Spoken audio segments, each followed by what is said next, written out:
എന്ന് അണ്ടിക്കച്ചവടക്കാരനായ നാസർ കാക്ക മനസ്സിലാക്കി. വെറുതെ അണ്ടി വിറ്റ് നടന്നാൽ ഇതുപോലെ വലിയ കൊട്ടാരം ഉണ്ടാക്കാൻ എനിക്ക് പറ്റില്ല എന്നൊക്കെ മനസ്സിലാക്കി. അങ്ങനെ ആരാന്റെ പണം സ്വരൂപിച്ച് സ്വീകരിച്ച് വലിയ കൊട്ടാര സൗധങ്ങൾ ഉണ്ടാക്കി. എന്നിട്ട് അതിൻ്റെ അകത്തിരുന്നിട്ട് പ്രവാചകൻ പച്ചയോലയിൽ കിടന്നുറങ്ങിയതാണ്. നഗ്നപാതനായി മരുഭൂമിയിലൂടെ നടന്ന പ്രവാചകന്റെ ചര്യ നിങ്ങൾ പിൻപറ്റു. ഇയാൾക്ക് 50 ലക്ഷവും 1.5 കോടിയും ഒക്കെ കൊടുത്ത ആളുകൾ പൈസ ചോദിച്ചു വന്നപ്പോഴേ, അതേ ഓർത്തോ, നാളെ നമ്മൾ ജീവിച്ചിരിക്കുമെന്ന് യാതൊരു ഉറപ്പുമില്ല. ഇങ്ങനെ ദാരിദ്ര്യവും പ്രവാചകന്റെ പഴയകാല ജീവിതവും ഒക്കെ പറഞ്ഞ് അവരെ കൺവിൻസ് ചെയ്ത് ക്യാൻവാസ് ചെയ്ത് ഇദ്ദേഹം പറഞ്ഞു വിട്ടത് ഈ വലിയ കൊട്ടാരത്തിനകത്തിരുന്ന് ശീതീകരിച്ച റൂമിൽ AC ആസ്വദിച്ചു കൊണ്ടായിരുന്നു. നബിയും അങ്ങനെ തന്നെ കേട്ടോ. പെണ്ണും കൊട്ടാരവും അധികാരവും പണവും ഇതുമൊക്കെയായിട്ട് ആസ്വദിച്ചു കൊണ്ടിരുന്ന പ്രവാചകനും ജനങ്ങളോട് പറഞ്ഞത് പട്ടിണിയും പരിവട്ടത്തിന്റെയും കഥ തന്നെയായിരുന്നു. അതുകൊണ്ട് ഈ പ്രവാചകന്റെ പട്ടിണിയുടെ കഥ പറയാൻ വരുന്ന ഉസ്താദുമാര് ബെൻസിലാണ് വരുന്നത്. വർഷം ഗൾഫിലായിരുന്നു. അവിടെ കിടന്ന് കഷ്ടപ്പെടുണ്ടാക്കിയ പൈസയാണ് ഈ നാസർ കെയർ ഓഫിൽ ഇവിടെ കൊണ്ടിട്ടത്. അദ്ദേഹം എന്ന് പറഞ്ഞ് 3 മാസം കൂടുമ്പോൾ നല്ല ഒരു പ്രോഫിറ്റ് കിട്ടും. പിന്നെ അത് കഴിഞ്ഞ് 9 മാസം ആകുമ്പോൾ നമുക്ക് റീഫണ്ട് ചെയ്യാം. പിന്നെ 1 ഇയർ ആകുമ്പോഴത്തേക്ക് അതിനേക്കാൾ കൂടെ പ്രോഫിറ്റ് കിട്ടും. അതെല്ലാം ആദ്യം 1 വർഷം ശരിയായിരുന്നു. പക്ഷേ ഞാൻ 1 വർഷം കഴിഞ്ഞ് ഞാൻ എഗ്രിമെന്റ് പുതുക്കി. അതിനുശേഷം എനിക്ക് 1 പ്രാവശ്യം എനിക്ക് അവർ ഈ പ്രോഫിറ്റ് തന്നിട്ടുള്ളൂ. അതിനുശേഷം എനിക്ക് ഒരു 8 മാസം ഇപ്പോൾ അത് പ്രോഫിറ്റും ഇല്ല, ഒന്നുമില്ല. ചോദിച്ചാൽ പറഞ്ഞത് കട തുറക്കട്ടെ, ഒരുപാട് അവധിയിൽ പറഞ്ഞു നാസറാദി 1 മാസം കൊടുത്തു. എന്തിനാണെന്നറിയാമോ? ഇത് വിശ്വസിച്ചാ വേണം ഇവൻ കൂടുതൽ പൈസ കൊണ്ടുവന്ന് ഇൻവെസ്റ്റ് ചെയ്യാൻ. ഇയാൾക്ക് മനുഷ്യന്റെ സൈക്കോളജി അറിയാം. ആള് മനസ്സിലാക്കി 1 മാസം ഇപ്പൊ ഇയാൾ 50 ലക്ഷം രൂപ ഇട്ടു.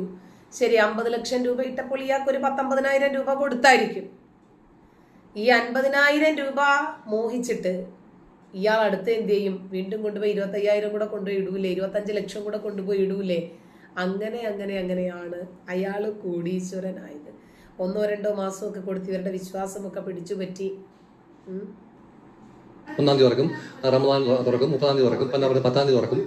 ഈ വാക്കാൽ പറയുന്നതല്ലാതെ ഒരു രേഖയും തരുന്നില്ല. അപ്പൊ ഞങ്ങൾ പറഞ്ഞ ഒരു കാര്യം ചെയ്യും, എപ്പോൾ വേണം തുറന്നു, ഞാൻ ഒന്ന് എഴുതിത്താം, ഒരു പേപ്പറിൽ എഴുതിത്താം. അപ്പൊ അതിന് കഴിച്ച് തയ്യാറല്ല. ഇത് എന്റെ വാക്കാണ്, ഞാൻ ഇതുവരെ നിങ്ങളുടെ അവധിയൊന്നും പറഞ്ഞില്ല, ഇത് എന്റെ വാക്കാണ്, അത് നിങ്ങൾ വിശ്വസിക്കണമെന്ന് പറഞ്ഞു. പക്ഷെ നമുക്ക് വിശ്വസിക്കാൻ ബുദ്ധിമുട്ടുണ്ട്. കാര്യം പലതവണ ഇത് തെറ്റിച്ചതാണ്. ഒരു പോലീസ് സ്റ്റേഷനിൽ ഒരു കേസുണ്ടായിരുന്നു, അതുപോലെ ലംഘിച്ച ടീമുകൾ ഈ നാസർ ഹാദി. അപ്പോൾ പിന്നെ നമ്മളെങ്ങനെ വിശ്വസിക്കും? സർക്കിൾ ഇൻസ്പെക്ടറിന്റെ നേതൃത്വത്തിൽ പോലും ലംഘിച്ച കേസാണത്. അത് നമുക്ക് വിശ്വാസം നഷ്ടപ്പെടത്തില്ല. അതുകൊണ്ട് എങ്ങനെയെങ്കിലും നിങ്ങളെല്ലാം ഇടപെട്ട് എനിക്ക് ലാഭവിഹിതം വേണ്ട, ഞാൻ നിക്ഷേപിച്ച തുക എനിക്ക് തന്നാൽ മതി. വളരെ കഷ്ടപ്പെട്ടാണ് ഇപ്പം ജീവിതം മുമ്പോട്ട് പോകുന്നത്. ഈ തൊപ്പിയും താടിയും നിറഭാവം എല്ലാം കണ്ടപ്പോൾ നമ്മൾ വിചാരിച്ചു ഹക്കം മാത്രം കാണുമല്ലോ, നേരെ മാർഗത്തിൽ അവർ തരുന്നതായിരിക്കും. നമ്മൾ അതിനകത്ത് അമിതമായിട്ട് വിശ്വസിച്ച് പോയി. പക്ഷേ ചതി പറ്റിപ്പോയി. വിശ്വാസത്തെ അവർ മുതലെടുത്തു. തീർച്ചയായിട്ടും അതാണ് എൻ്റെ സത്യം. നമുക്ക് നമ്മുടെ സമുദായത്തിനോട് ഒരു മോശം ഏർപ്പാടായി പോയത്. അതുകൊണ്ട് എങ്ങനെയെങ്കിലും നിങ്ങളെല്ലാം ഇടപെട്ട് ഒരു ശാശ്വത പരിഹാരം കണ്ടാൽ നന്നായിരിക്കും. എൻ്റെ കല്യാണത്തിന് വേണ്ടി അഡ്വാൻസ് ബുക്കിംഗ് കൊടുത്തതായിരുന്നു. അന്ന് 51 സ്വർണ്ണവില 51 സംതിങ് ആയ സമയത്തായിരുന്നു കൊടുത്തത്. അപ്പോൾ ഈ മാർച്ച് 2-നായിരുന്നു ഞങ്ങളുടെ ഇത് എഗ്രിമെന്റ് തീരുന്നത്. അപ്പോൾ ഇവർ നമ്മളോട് പറഞ്ഞത് ഫെബ്രുവരി ഒക്കെ ആകുമ്പോഴത്തേക്ക് വന്നോളൂ, ഗോൾഡ് എല്ലാം ഡിസൈൻ ഒക്കെ കാണിക്കാമെന്ന് പറഞ്ഞു. ഫസ്റ്റ് ആകുമ്പോൾ വരാമെന്ന്. അപ്പോൾ ഞങ്ങൾ ഫസ്റ്റ് ചെന്നപ്പോൾ പറഞ്ഞു ലാസ്റ്റ് വരാനെന്ന്. ലാസ്റ്റ് വന്നപ്പോൾ ഫോണിലാണ് ഡിസൈൻസ് ഒക്കെ കാണിക്കുന്നത്. അപ്പോൾ ഞാൻ പറഞ്ഞു ഇത് ഫോണിൽ കാണിച്ചാൽ എങ്ങനെ, എൻ്റെ കല്യാണത്തിന് എനിക്ക് യൂസ് ചെയ്യാനുള്ളതല്ലേ, ഫോണിൽ കണ്ടിട്ട് കാര്യമില്ലല്ലോ. അപ്പോൾ ഓക്കെ ശരിയാക്കാം. പിന്നെ ഓരോ അവധികളാണ് പറയുന്നത്. ഏപ്രിലായിരുന്നു കല്യാണം, ഏപ്രിൽ കല്യാണത്തിന് മുമ്പ് എന്തായാലും റെഡിയാകും, പിന്നെ മെയ് 1 റെഡിയാകും, അങ്ങനെയൊക്കെ പറഞ്ഞ് ഓരോ ഒഴിവുകൾ പറഞ്ഞു ഇരിക്കുക. ഇപ്പം ഇതുവരെ ആയിട്ടൊന്നും അറിയുന്നില്ല. എനിക്ക് 190 ഗ്രാം സ്വർണ്ണമാണ് തരേണ്ടത്. അതായത് ഇത് ഈ ഏപ്രിൽ മാസം എനിക്ക് കിട്ടേണ്ടതാണ്. അത് ഏപ്രിൽ മാസം കിട്ടിക്കഴിഞ്ഞാൽ എൻ്റെ പിള്ളേരുടെ വിദ്യാഭ്യാസത്തിന് ഇത് ഉപയോഗിക്കാം എന്നുള്ള രീതിയിലാണ് കൊടുത്തത്. കാരണം സ്വർണത്തിന് ക്രമേണ വില കൂടുമല്ലേ. അന്നേരം ഈ 190 ഗ്രാം ഞാൻ കൊടുത്ത അവസരത്തിൽ എനിക്ക് ആ 190 ഗ്രാം ഇപ്പോൾ എനിക്ക് കിട്ടുവാണെങ്കിൽ നല്ല വില എനിക്ക് കിട്ടും. അന്ന് 42,000 രൂപയുണ്ടായിരുന്നു. ഇന്ന് 71 ചില്ലറയുണ്ട്, 71,000 ചില്ലറ രൂപ ഉണ്ട്. അന്നേരം എന്നെ സംബന്ധിച്ചിടത്തോളം അതെനിക്കൊരു നേട്ടം തന്നെ ആയിരിക്കും. പക്ഷേ ഇതിപ്പം നേട്ടമല്ല, നമുക്ക് കോട്ടമായിട്ട് മാറിയത്. തട്ടിപ്പാകുമെന്നുള്ള പ്രതീക്ഷയിലല്ല നമ്മൾ കൊടുത്തത്. പക്ഷേ ഇപ്പം ഇവരുടെ ഈ പ്രവൃത്തി കാണുമ്പോൾ നമുക്ക് തട്ടിപ്പായിട്ട് തന്നെ തോന്നുന്നത്. ഞാൻ എൻ്റെ മകളുടെ വിവാഹത്തിന് വേണ്ടി സ്വർണ്ണം വാങ്ങാൻ വേണ്ടി കൊടുത്ത പൈസയാണ്. അതിൽ ഒരു 25 പവൻ എനിക്ക് ഡിസംബറിൽ കിട്ടിയിരുന്നു. ബാക്കി ഒരു 158 ഗ്രാം ബാക്കി കിട്ടാനുണ്ട്. അതിനാണ് അവർ ഡിസംബർ തൊട്ടിഞ്ഞിട്ട് നമുക്ക് യാതൊരു ഇൻവെസ്റ്റ്മെൻറ്റ് തരുന്നില്ല. അതാണ് എൻ്റെ കാര്യം. ഡിസംബറിന് ശേഷം ഇങ്ങോട്ട് അടഞ്ഞിടയ്ക്കാണ്. അപ്പോൾ ഇന്ന് തുറക്കുന്ന ആളോ കഴിഞ്ഞ 1-ാം തീയതി തുറക്കുമെന്ന് പറഞ്ഞതാണ്, ഇതുവരെ തുറന്നിട്ടില്ല. മറ്റ് ബ്രാഞ്ചുകളൊക്കെ തുറന്നെന്ന് പറയുന്നു, പക്ഷേ കരുനാഗപ്പള്ളി ഇതുവരെ തുറന്നിട്ടില്ല. പല ആൾക്കാരും പല ബുദ്ധിമുട്ടുകളുള്ള ആൾക്കാരാണ് ഇവിടെ എത്തിയിട്ടുള്ളത്. അപ്പോൾ എത്രയും വേഗം ഇതിൻ്റെ പരിഹാരം ഉണ്ടാകണം. എൻ്റെ മക്കളോ ഏതെങ്കിലും വഴിയാണ്, നമ്മൾ അക്കൗണ്ട് വഴിയാണ് കൊടുത്തിരിക്കുന്ന പൈസ. അപ്പോൾ വലിയ ബുദ്ധിമുട്ടില്ല. ഇപ്പോൾ എല്ലാവരും ഈ വന്നിട്ട് ആൾക്കാരെല്ലാം വലിയ ബുദ്ധിമുട്ടില്ല. കാരണം ക്യാൻസർ രോഗികളുണ്ട്, ഈ പൈസ കിട്ടിയിട്ട് മരുന്ന് വാങ്ങിക്കേണ്ട ആൾക്കാരുണ്ട്, അങ്ങനെ പല ആൾക്കാരും ഇവിടെ ഉണ്ട്. ഞാൻ സുഖമില്ല, ഒരു പ്രവാസിയാണ്. 10-36 വർഷം വെളിരാജ്യത്ത് ജീവിച്ച. അപ്പോൾ ഒന്നും പൈസ ഒന്നും ഇല്ലായിരുന്നു. 10 സെൻറ്റ് വസ്തു കിടപ്പുണ്ടായിരുന്നു, അത് വിറ്റ് പൈസ ആയത്, ഇത് മോക്ക് കൊടുക്കേണ്ട പൈസയായത്. അപ്പം അത് വിറ്റിട്ട് അപ്പോൾ മോള് പറഞ്ഞൊരു കാര്യം ചെയ്യും, മരുന്നൊക്കെ മേടിക്കാമല്ലോ അഭിഷേക്ക്.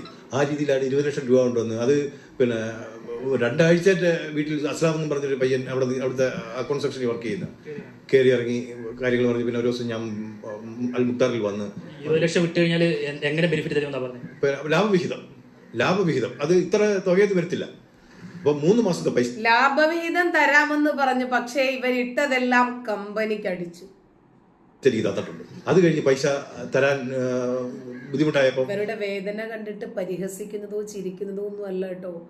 എങ്ങനെ അസ്സലാമു അലൈക്കും എന്ന് പറഞ്ഞ് തൊപ്പിയും താടിയും തലപ്പാവും വെച്ച് ഹാജിയുടെ വേഷം കെട്ടി ആത്മീയ തട്ടിപ്പ് ജനങ്ങളെ നടത്താം എന്ന് പഠിപ്പിച്ച, അത് ചെയ്ത് വിജയിപ്പിച്ച ഒരു മഹാരഥനാണല്ലോ അൽ മുക്താദിറിലെ നാസർ ഹാജി എന്ന് ചിന്തിച്ചിട്ട് ചിരിച്ചതാ. ഇവരുടെ വേദനയിൽ പങ്കുചേരുന്നു കേട്ടോ പാവങ്ങള്. കിട്ടിയില്ല. അപ്പൊ ഞാൻ ആ പൈസ വിഡ്രോ ചെയ്യാൻ വേണ്ടി എഴുതി കൊടുത്തു, എനിക്ക് പൈസ വേണമെന്ന് പറഞ്ഞു. എഴുതി കൊടുത്ത് ഇതുവരെയും ആ പൈസ തിരിച്ചെത്തപ്പോൾ കിട്ടിയിട്ടില്ല. ഭയങ്കര ബുദ്ധിമുട്ടില്ല. കാരണം ഈ നമ്മളെന്തെങ്കിലും ഈ ജോലി ചെയ്യാനാവാതുണ്ടെന്നെങ്കിലും ഓക്കെ. ഞാനൊരു ഹാർട്ട് പേഷ്യൻറ്റ് കൂടാ, അത് സുഖമില്ലാതായിരുന്നു ഞാൻ വന്നത്. അപ്പോൾ പിന്നെ ഓപ്പറേഷനും കാര്യങ്ങളും ഒക്കെ ഉണ്ടായിരുന്നു. അപ്പോൾ ഇതിൻ്റെ ബെനിഫിറ്റ് മേടിച്ച് മരുന്ന് വാങ്ങാം, വീട്ടിലെ കാര്യങ്ങൾ നടത്ത വേറെ വരുമാനമൊന്നുമില്ലല്ലോ. അപ്പോൾ ആ രീതിയിലാണ് ഞാൻ ഈ പൈസ അവിടെ ഇൻവെസ്റ്റ് ചെയ്ത് 20 ലക്ഷം രൂപ വസ്തു വിറ്റ പൈസ. അത് എൻ്റെ മകളുടെ വകയാണ്. ഞാൻ ഡിസംബറിൽ അവർക്ക് ക്യാഷ് കൊടുത്തിട്ടുള്ളത്. അപ്പോഴേ അത് നാസർ ഹാജിയുടെ കയ്യിൽ തന്നെ ഇരിക്കുക. അത് മൻസൂറിലോട്ട് പോയിട്ടില്ല. എഗ്രിമെന്റ് ഒന്നും ഇതുവരെ നമുക്ക് സൈൻ ചെയ്ത് തന്നിട്ടില്ല. ആ തൽക്കാലത്തേക്ക് 5 കൊടുത്തത്. എന്നിട്ട് വേറെ ബാലൻസ് കൂടെ മേടിച്ചുകൊണ്ട് വരാനെന്നും പറഞ്ഞുകൊണ്ട് തൊട്ടടുത്ത 2 മാസത്തിനകം തരാന്നുള്ള ഇതിലാണ് കൊടുത്തത്. ചോദിക്കുമ്പോഴത്തേക്ക് പറഞ്ഞത് അത് ഒന്നും ആയിട്ടില്ല, മൻസൂറില്ല, അങ്ങനെയുള്ള പല രീതിയിലാണ്. അവർ മിക്കവാറും ഏജന്റുകാരൊന്നും ഫോൺ എടുക്കാറില്ല. വളരെ വിശ്വാസത്തിലാണ് നിങ്ങൾ ഈ പൈസ കൊടുത്തത്? 4-5 വർഷമായിട്ട് പലർക്കും ഇത് നല്ല രീതിയിൽ ഒരു ഇതിന്റെ പ്രോഫിറ്റ് കൊടുത്തോണ്ടിരിക്കുകയാണ്. ഇത് ഹലാലാണ് എന്നുള്ള രീതിയിൽ മാത്രം കൊടുത്തത്, അത് ഇൻട്രസ്റ്റ് അല്ല, ആ രീതിയിലാണ് കൊടുത്തത്. പക്ഷേ പറ്റിക്കപ്പെട്ടോ എന്നൊന്നും സംശയം. വിശ്വാസത്തിന്റെ പേരിൽ മുതലെടുപ്പാണ്. തീർച്ചയായിട്ടും വിശ്വാസത്തിന്റെ പേരിലാണ് ഈ ഒരു മുതലെടുപ്പ് നടത്തിയിരിക്കുന്നത്. വിശ്വാസികൾ എല്ലാവരും തന്നെ അവരുടെ ആ ഒരു മതചിഹ്നങ്ങളൊക്കെ കണ്ട് വിശ്വസിച്ചു പോയി. ഒരിക്കലും ഒരു നല്ലൊരു ഇസ്ലാം വിശ്വാസി തട്ടിപ്പ് നടത്തത്തില്ല എന്ന് എല്ലാവർക്കും ബോധ്യമുണ്ട്. അതുകൊണ്ട് തന്നെയാണ് ഇസ്ലാം മതത്തിൽപ്പെട്ട എല്ലാവരും തന്നെ ഇവരുടെ വാക്കുകളിൽ വീണുപോയത്. ഉറപ്പായിട്ടും ആ പണം അവർക്ക് അതൊരു സുഖിപ്പിക്കലല്ലേ. ഒരു നല്ലൊരു വിശ്വാസി പറ്റിക്കില്ല, വെട്ടിക്കില്ല, തട്ടിക്കില്ല എന്നൊക്കെ പറഞ്ഞാല് എത്ര വിശ്വാസികളെ അറിയാം തട്ടിക്കുകയും പറ്റിക്കുകയും ഒന്നും ചെയ്യാത്ത ആളുകള്.